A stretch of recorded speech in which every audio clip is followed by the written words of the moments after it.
All right, so today we're going to really get into this story of David Miller, a man who's wrongfully imprisoned. Oh, wow. And we've got his account in three parts, like, chapters in a story. Okay. And it really is a wild ride. But um, the thing I keep asking myself, Yeah. going through this is, what would you do Yeah. if you were suddenly ripped from your life, Yeah. and thrown into prison for something you didn't do? Right. I mean, would you just give up, or would you fight tooth and nail to get back to the life that was stolen? That's a really tough question to think about. And this story of David that we're looking at really does force us to confront it. Yeah. The material we have starts by immediately dropping us right into the middle of his prison life. Hmm. And it's just bleak. Yeah, I can imagine. It's you have to really imagine yourself in this, cramped, cold cell. Oh, yeah.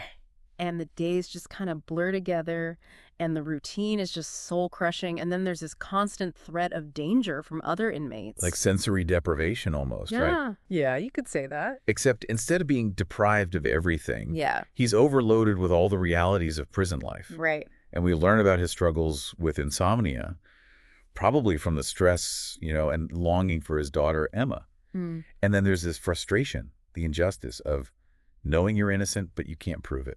Yeah, it really is. Yeah. It's just... Absolutely. And it's, what's so interesting is how this story shows us David's resilience through all this. Right. It would be easy to just break down under these conditions, but we see him, he's actively looking for connection. Mm. He forms this bond with another inmate, Frank, Right. who is dealing with the same feelings of worry and desperation for freedom. Yeah, they kind of find solace in each other, knowing they're not alone in their suffering. Exactly. And it makes me think, how important is human connection in a place like that, designed to punish and isolate people? I think it's absolutely crucial. These connections, however fragile they are, they become like these lifelines in an environment that could just crush you, Oh, totally. And this is where things get even more interesting. Okay. We learn about this dangerous group of prisoners led by a guy named Marcus. Oh, wow. This element of potential conflict just adds another layer of stress for David on top of everything else. So it's not just the guards and the system he's up against, but the other prisoners, too. Right, It's exactly. like a pressure cooker in there. Yeah. And you can just feel David's demeanor changing. He's not content to just passively accept his fate anymore. Exactly. There's this growing sense of urgency, Oh, right. a determination that really sets him apart from some of the other inmates who just seem resigned to their situation, Right. It's like the injustice fuels him. Oh, wow. You start to see his quiet resilience become something more driven. Look, he's realizing that hoping isn't enough. He needs a plan, Yeah. a way to take control. And that's where we go to the next part of the story, where we dig into the events that led up to his wrongful conviction. Okay. So, Yeah. okay, so we've seen, the harsh reality of David's life in prison. Right. But the story doesn't just stay there, yeah. Yeah. Yeah. It takes us back, almost like a rewind, to show us his life before. Okay. And it really makes you think, what kind of life just gets completely ripped away like that? That's such an important part of this story, Yeah. to understand just how deep this injustice goes. Mm-hmm. We see David as this mechanic Yeah. working in his garage, Right. It's a simple life, Yeah. full of routine, and it's normal, the kind of life most people just take for granted. You can practically picture it. I know. The smell of oil and grease, Yeah. the sound of tools, Yeah, just a solid day's work. totally. It's such a contrast to the cold, sterile prison. Absolutely. And then this is where the story introduces the thing that changed everything, a murder near his garage. Oh, wow. And suddenly David's world is just shattered. He's caught in the middle of this police investigation. Right. But what's so striking is how the source material really emphasizes the lack of solid evidence against him. Yeah, there's no smoking gun, so to speak. Exactly. No fingerprints. Right. The whole case seems to depend on just one person who saw something. And even that seems shaky. Right. It makes you think about how much weight we put on these eyewitness accounts. Yeah. And how easily they can be, wrong or misinterpreted. Totally. And it raises some really uncomfortable questions like, Yeah. what if the witness is mistaken or even lying? Right. How many innocent people have been convicted based on, one unreliable person? That is something to think about. The story doesn't hold back on the courtroom drama Yeah, either. really. Yeah. We see David's lawyer passionately arguing for him. Mm. but it feels like no one's listening. Wow. David's begging them to believe him, Yeah. saying he's being framed, Hmm. but they just ignore him. Yeah. Oh, that's rough. It's heartbreaking, especially knowing he's actually telling the truth. Yeah. And this wrongful conviction, it doesn't stop at the courtroom. Right. We're brought back to the present, and we see how David is still haunted by everything that happened. Hmm. He keeps replaying it in his mind, looking for answers that he can't find. Like, why me? Exactly. Yeah. Who was really responsible? Why him? Yeah.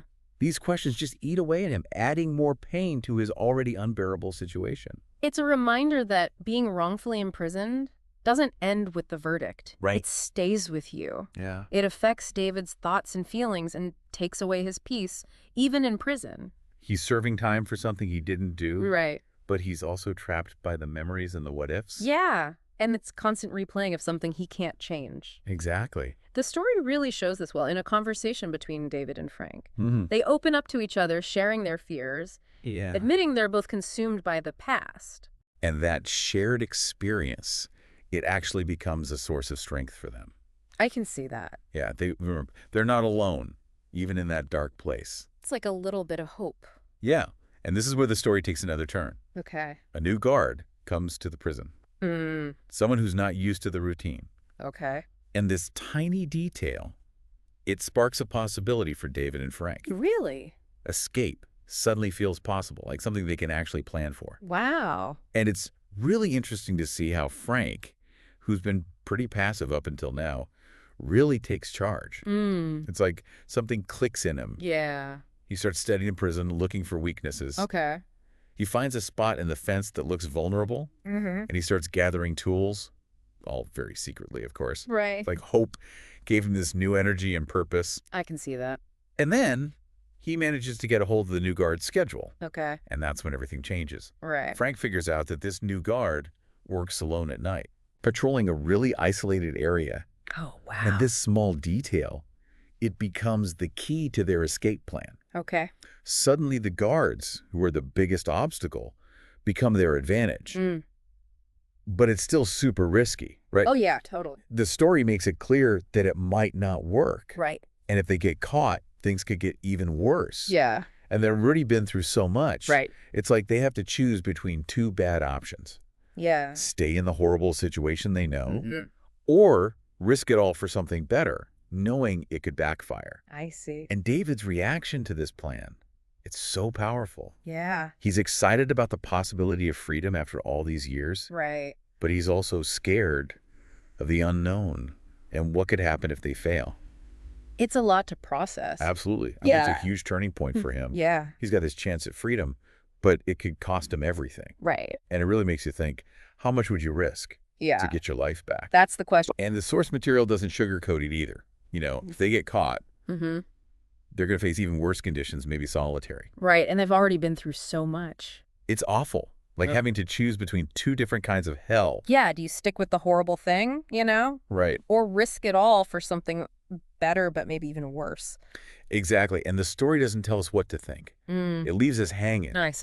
Yeah. makes us face that choice. It's like sometimes the hardest choices are the ones where there's no right answer. That's so true. So where does that leave us with this deep dive? Yeah. We've seen how awful David's wrongful imprisonment is. Right. His strength in the face of, unimaginable hardship. Mm-hmm. And then this crazy escape plan starts to form. It's intense. But the source material doesn't end with them escaping Oh, really? or with them failing. So how does it end? It ends with a question for us, the readers. Interesting. It asks us to put ourselves in David's shoes and think what we would do Wow. faced with those impossible odds. So what would you do? Would I cling to that tiny bit of hope, Yeah. knowing it could blow up in my face? Right. Or just accept the injustice and hope that someday, somehow, the truth comes out? It's a powerful way to end it. Totally. It sticks with you, David's story isn't just about prison and escape. right? It makes us think about justice, freedom, and the choices we make when things are really bad. And that's what I love about these deep dives, Yeah. It's not just learning stuff. Right. It's about wrestling with tough questions Yeah. and figuring things out for ourselves. I agree. And even though David's story is, unique to him. Uh-huh. The things it talks about, they matter to all of us. So, They make us think about how easily we can lose our freedom. Mm-mm. About the problems with the systems we depend on Right. and how strong the human spirit can be when things are rough. So remember David's story? I will. Think about his choices, what he was willing to risk, and ask yourself, what would I do? That's a good one. It's a question worth thinking about because it reminds us that even in the darkest times, people can still have hope, courage, and keep fighting for what's right. I like that. That's it for our deep dive today. Thanks for listening. Thanks, this is a good one.